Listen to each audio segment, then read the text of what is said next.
My name is Oskanian, and I will be talking about the ongoing talks between Armenia-Azerbaijan on so-called peace agreement. For those who don't know me, I've served as Foreign Minister of Armenia for 10 years, from 1998 to 2008. Before that, I've been with the Armenian Diplomatic Service since the early days of Armenia's independence in 1991.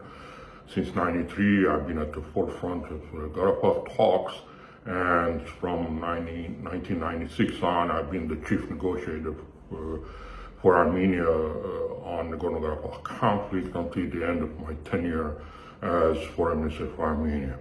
Afterwards, of course, I followed the events, the developments.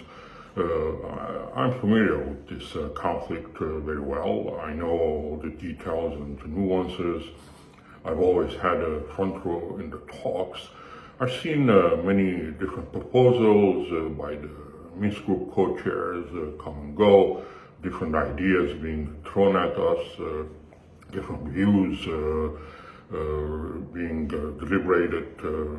But what's transpiring today, as I follow, is incredibly unbelievable. What's on table today is uneven, unfair. It's an agenda that is one-sided. It feels like the Armenian side has no items on that agenda. Clearly, such an agenda could not lead to a peaceful resolution, a just solution that could truly bring a long-lasting peace to the region and to the people of Armenia and Azerbaijan.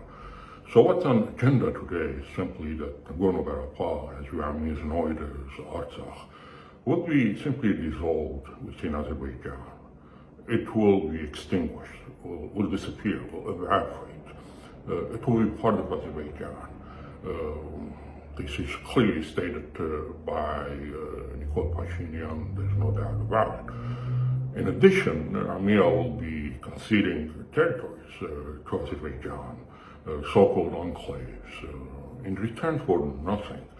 And those territories that will be conceded would greatly impede Armenia's accessibility to its neighbors in the south, Iran, and to the north, Georgia.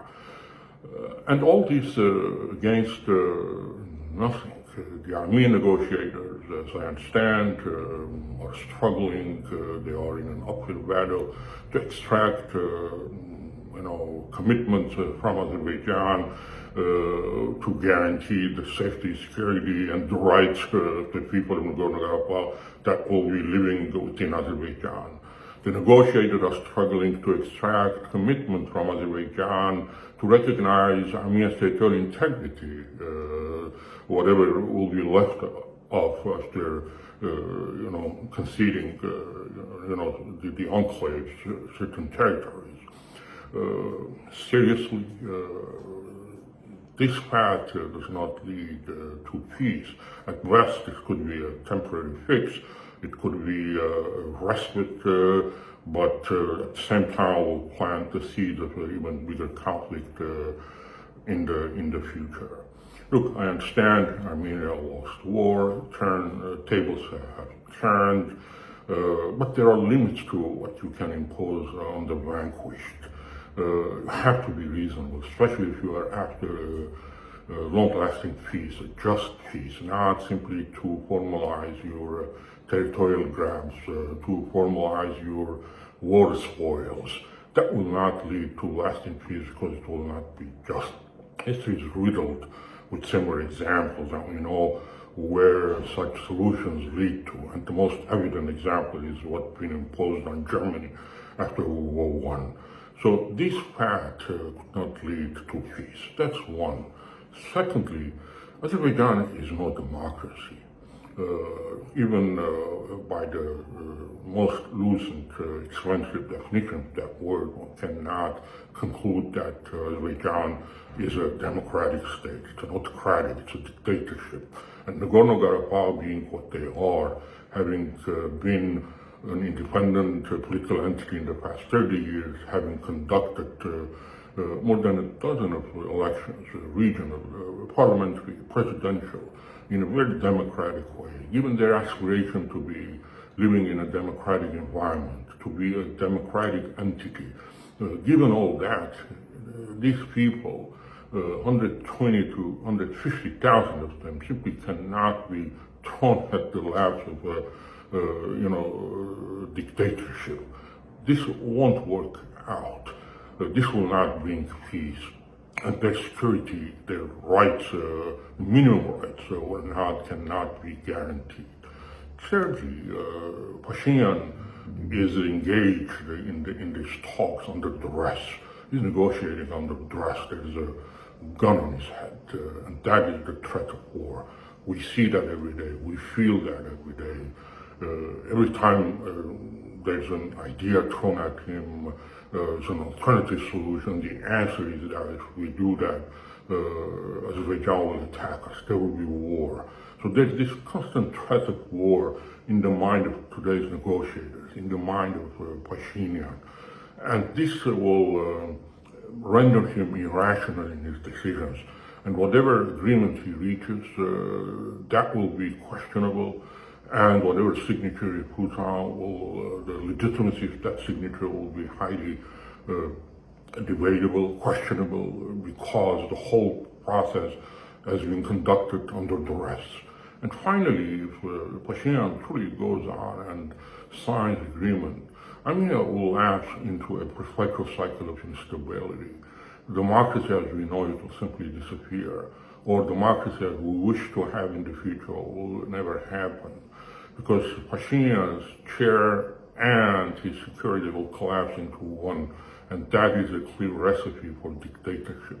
The West that is encouraging Pashinyan, helping him to go ahead and sign, will be doing a huge disservice to the Armenian people, Armenian nation, Armenian state, because Armenia's democracy will be in reverse. It will simply disappear, will be extinguished. So these are, I think, reasons to make us think and believe that this path will not lead to peace. But there are alternatives to this. There are peaceful alternatives. This agenda needs to be modified, needs to be amended. The whole philosophy of the talk needs to be changed. The whole narrative needs to be changed. And there are ways to do it.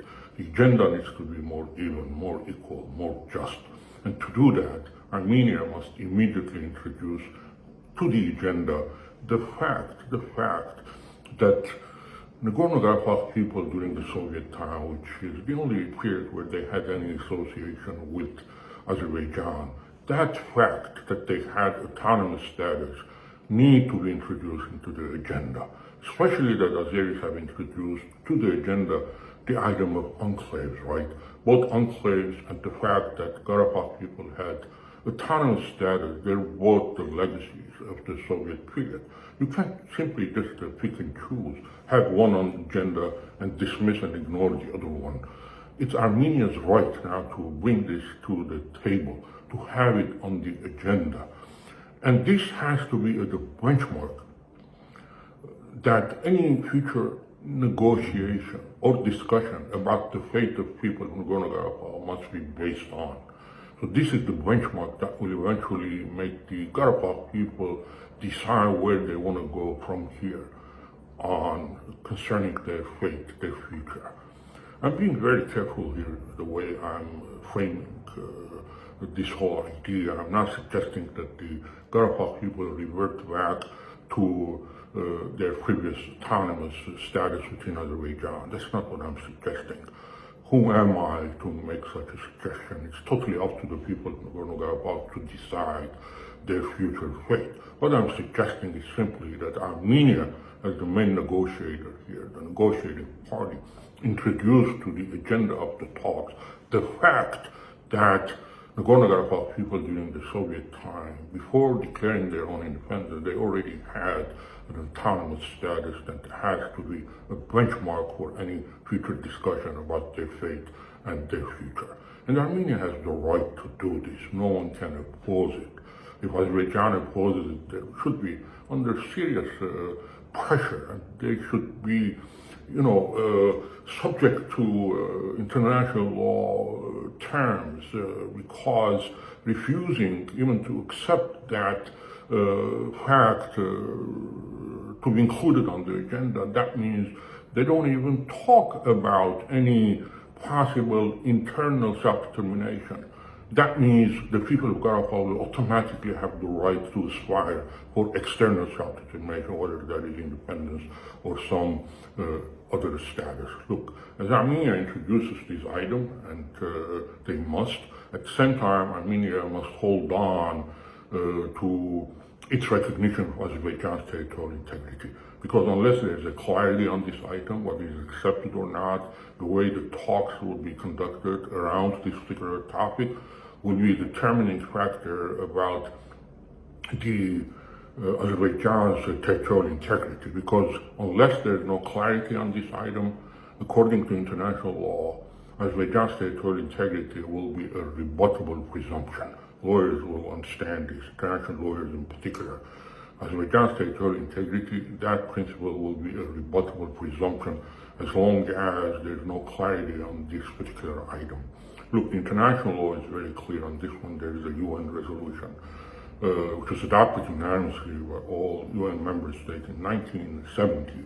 I think the number of the resolution is 2526 or the reverse, 2625, which is called in short Friendly Relations Resolution, stipulates the following. It says, nothing in the preceding paragraph should be construed or interpreted as such to authorize impeding or obstructing, in part or in whole, the territorial integrity or political unity of member states that are, and this is the key here, that are in compliance with the respective equal rights and the self-determination of peoples, in compliance, with the respective equal rights and the right to self-determination of peoples.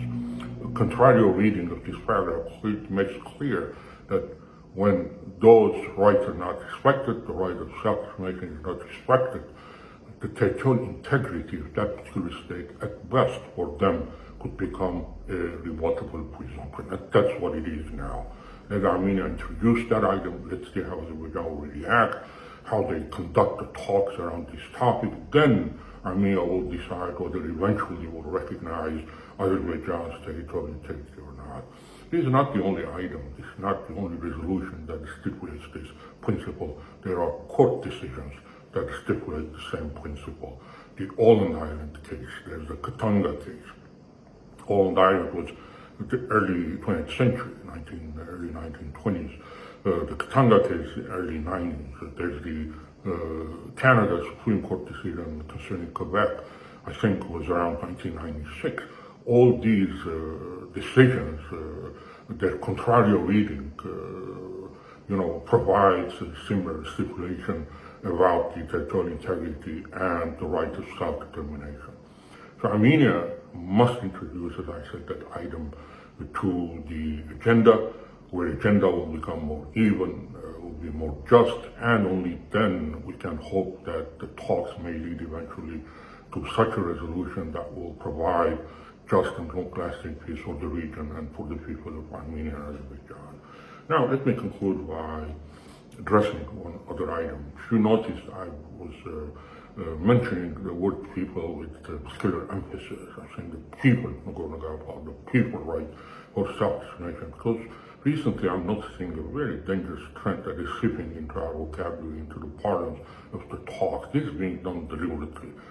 And the intention here is to reduce Karabakh population from people to national minority. There are a whole different set of norms and rules that guide the rights or determine the rights of national minorities and people.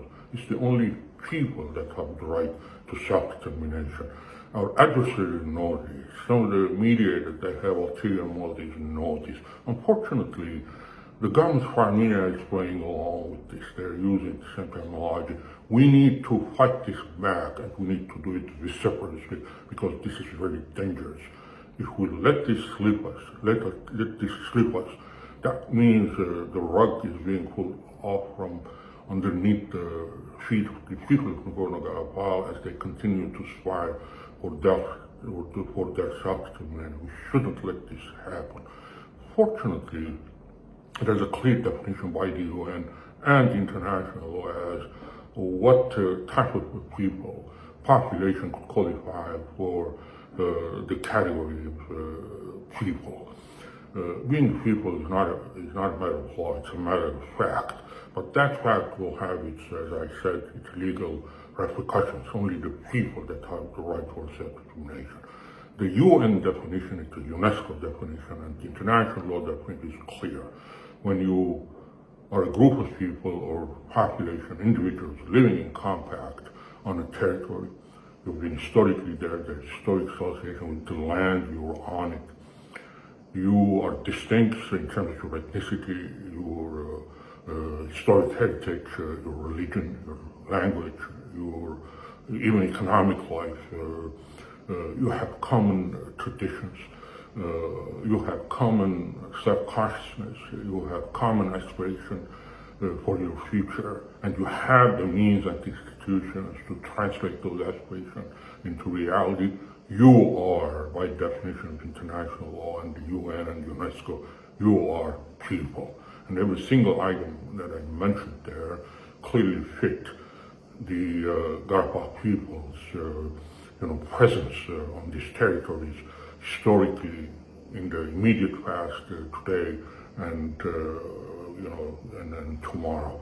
The population of Nagorno-Karabakh, they are people and they have the right for self-determination. I want to conclude by saying Armenia needs to change the narrative to talks today.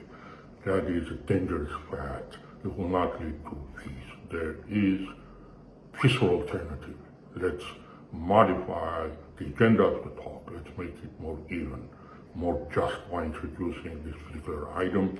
Let's insist on it, and I believe we will reach a more just and equitable solution for our peoples. Thank you.